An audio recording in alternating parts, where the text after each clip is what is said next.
back. Lopez, the one who knocked Fiend into the loser's bracket. Can Fiend beat him out? We'll find out in just a little bit as the maps are getting banned. Now, before, of course, the score was a 3-0 in favor of Lopez. Game 1 and 2 were a Barraza pick from Fiend, with Game 3 being a Nash pick. He's completely departing from that and going Thatch in Game 1 here against Lopez's Bodvar. Yo, but it's Lopez's Bodvar. He was just on point with that Bodvar in the winner's semifinal, was hitting every single hammer move that he needed to right when he needed to. It looked so incredibly clean. We'll see if the Thatch can hold on, because he is coming in with significantly less defense than he had with the Barraza.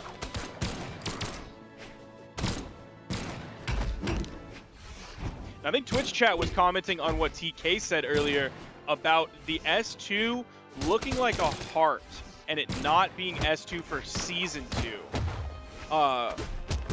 Brazil knows that less than 3 exists, right? Like, they have to. I mean, is that, maybe it's a, do Brazilian hearts look different? Is that a, like, South American hearts? Is that? They might, I don't know. Lopez is from Brazil, according to Smash GG. Okay. It might be a cultural thing. Either way, Fiend showing these nairs and recoveries to Lopez, does find the recovery for the knockout, looking better with the Thatch. Ooh, weapon toss goes in right to Lopez on that right soft platform. Hammer coming in, D-Light recovery. Fiend immediately goes back to the platform, kind of maintaining that stage control. Doesn't really go any further to the left in the first third. Just patrolling that center area. Oh, Lopez with the gravity cancel desync off stage, reaching on, pulling and throwing to the blast zone. You don't see that very often. Not a very well thought of Bodvar signature, and he continues it right as Fiend spawns in. Lopez is on him.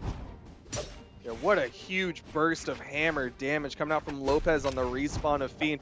And suddenly Lopez, evening this one up, almost has the lead over Fiend, but he throws away the hammer, and now Fiend has the control.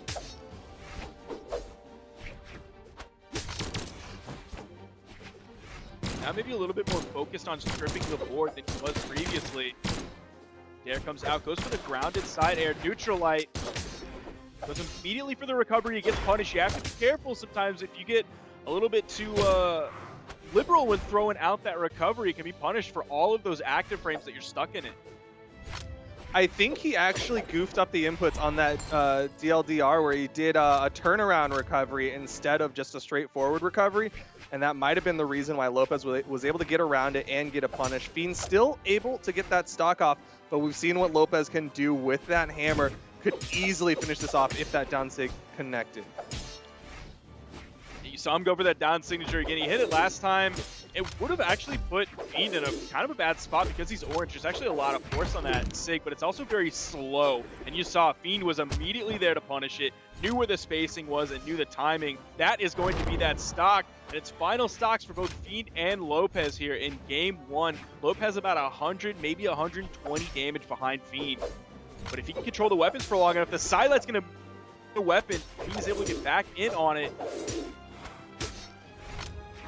I'm surprised Lopez opted to stick with the sword, made a very conscious decision to hold on to the sword, despite the fact that he can put out so much damage so quickly with the hammer. Meanwhile, Fiend with the sword in hand just needs a D-Light recovery, and it is going to be done for. Just nairs from below, a little bit of a safer option as it doesn't lock you into those recovery active frames. And even that neutral light from the left side almost sent him off screen. See him fishing for the recoveries. Could be a D-Sig maybe coming out. No, he doesn't go for it. Might be a little bit scared now that Lopez has a hammer in his hands. Won't take long for those chunks to build up. Oh, weapon toss is going to disarm Lopez. D-Light Cider. Oh, he goes for another Cider. The D-Light dare into the Cider, and Fiend picks up Game 1. This is looking like a stressed Fiend. Like, I gotta say, he looks so nervous at some of these points in the game. Like, at the very end, when Lopez is in red, Fiend is going for such incredibly safe options with dash, jump, nair was like the main thing he was throwing out. It just shows that he's not quite used to being in this particular spot. He's so used to being on the top side of the bracket, sitting comfortable and having a free time. Meanwhile, now that he's made this lower bracket run, it looks like a little bit of cracks showing in the Fiend. Yeah, definitely the last stocks of last game seemed even more shaky than I've seen Fiend in quite some time. See if he's able to maybe tighten it up just a little bit. Fiend maybe get a bigger lead this game. We're going back to small Enigma. Rarely do we see Enigma played multiple times back to back. Yeah, the tri-platform map's not the most common option. It's usually kind of a counter pick to throw people off their game, but it looks like South America very comfortable, very fine playing with these tri-plats. Fiend sticking on the platforms, not really controlling center stage hardly at all so far this game. Now you see him move over towards the middle, right in between where those two platforms come together. Lopez with the hammer, Fiend without a weapon. Disengaging completely before moving back in, throwing out an unarmed neutral air. Just barely spot dodging that stomp. Would have led to a knockout with the follow-up side air. Fiend's got to be careful here. The weapon toss launches him, dodges through the side air, but Lopez knows he can get this knockout soon.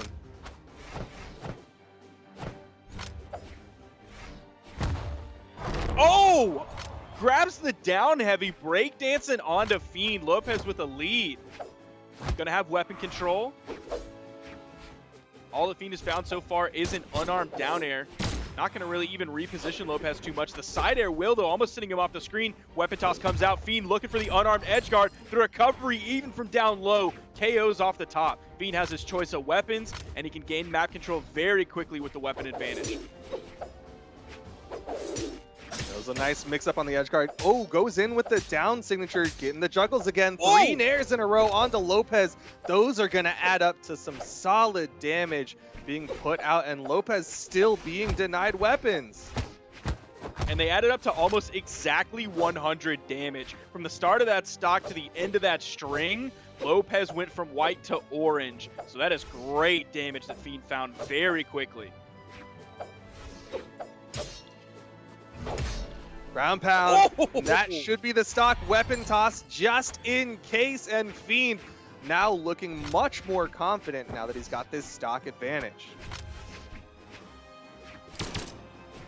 You see him again stripping the field. I want to see that more. That's part way how he got so much damage immediately on that second stock of Lopez, because Lopez was at a weapon disadvantage that entire time. So range, damage, priority really favored Fiend in that situation. Nice gravity cancel D-Light on the wake up. Yeah, was able to follow up with the nair, but Lopez has nairs of his own. Able to finally finish off that stock of Fiend. Shoutouts to that top platform for giving him the height to hit that nair. Fiend trying to play far away, but that hammer covers that soft platform with the nair, making it hard for Fiend to get a weapon pickup. Ooh, Lopez is going to swipe that hammer. Weapon spot comes into the right side of the map. Lopez playing around it, strips the field. Fiend without a weapon. Again, he finds himself in similar place that he was last game. We'll see if he starts to play a little bit more timid here, a little bit more scared.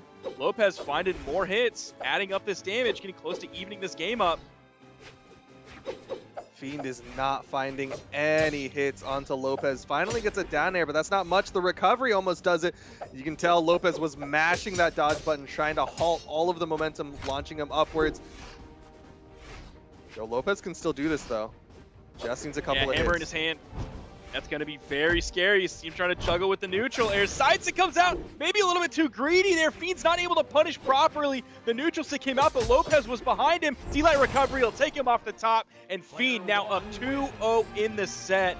Even though he might be a little bit scared towards the end of those games, he still has to be feeling pretty good here. He has won 2 games against Lopez. No gimmicks necessary that he has to hope to get. Twice on Enigma, twice with Thatch, twice against Bodvar. He's got to be feeling pretty good, although still cautious. I think he's got to be feeling comfortable because he has the 2-game lead. But man, the last part of the last 2 games have been nail biters. Lopez taking a little bit of a breather before banning out small Enigma. Is like, all right, you know what? Maybe that is your home turf with Thatch. We're going to try to change it up a little bit. Still leaving a triplat, though. Small Great Hall is not that far of a departure from Small Enigma. Those platforms are a little bit wider. The 2 side ones go a little bit further out, but it's still, at the end of the day, a tri-platform map.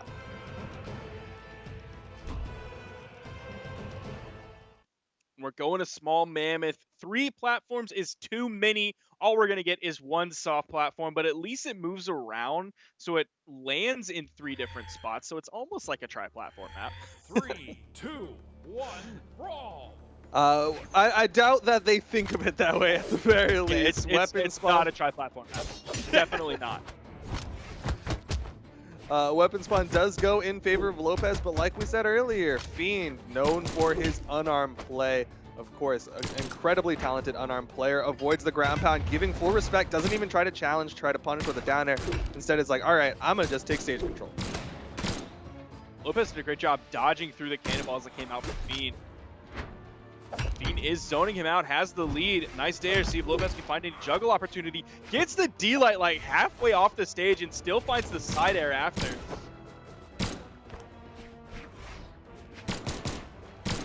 Ooh, didn't expect that downlight to hit. You saw him with a late reaction. Still finds another side air with a weapon toss follow-up.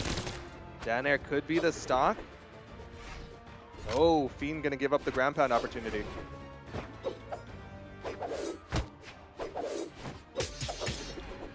Nice D-Light recovery. Fiend takes the first one. Sword in hand, doesn't go back to the blasters. Weapon spawn coming in. Lopez should be able to grab it pretty easily. He didn't immediately go for it, even though he was the closest player to it. Fiend throwing his sword away, picking up another sword. Means his next pickup is going to be the blasters. Lopez with the hammer. Kill potential high. Oh, nice interrupts nair. the ground pound with the neutral air. That nair keeping him safe.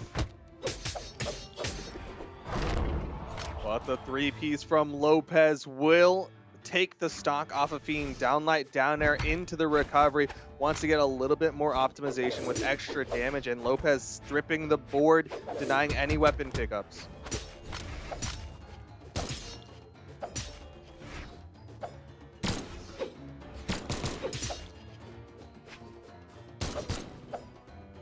Down air's attempted Lopez is trying to from Fiend. chase. He's trying to chase after Fiend now. You're seeing Fiend kind of stick to the periphery of the map, over on the left side, then moving over to the right side. Now with the sword, he's kind of sitting in the middle, but Lopez picks him up. D-Light into the recovery. Sitting on the soft platform for just a moment before landing back down, eating a weapon toss from Lopez. It was a much more aggressive Lopez, but Fiend finds the edge guard, gets the gimp, and takes another stock, but Lopez was able to get some good damage. The hammer pickup here would be nice for Lopez, could easily lead to a downlight snare for the knockout. Fiend with a little lead here as he's looking at Lopez's hammer. He's also looking at a possible 3-0. D-Light dare into the ground pound. Good way to start this final stock from Lopez. He put out about 50 damage very quickly, or at least close to 50. Weapon spawn comes in. Lopez grabs it immediately, even though it came in right below Fiend.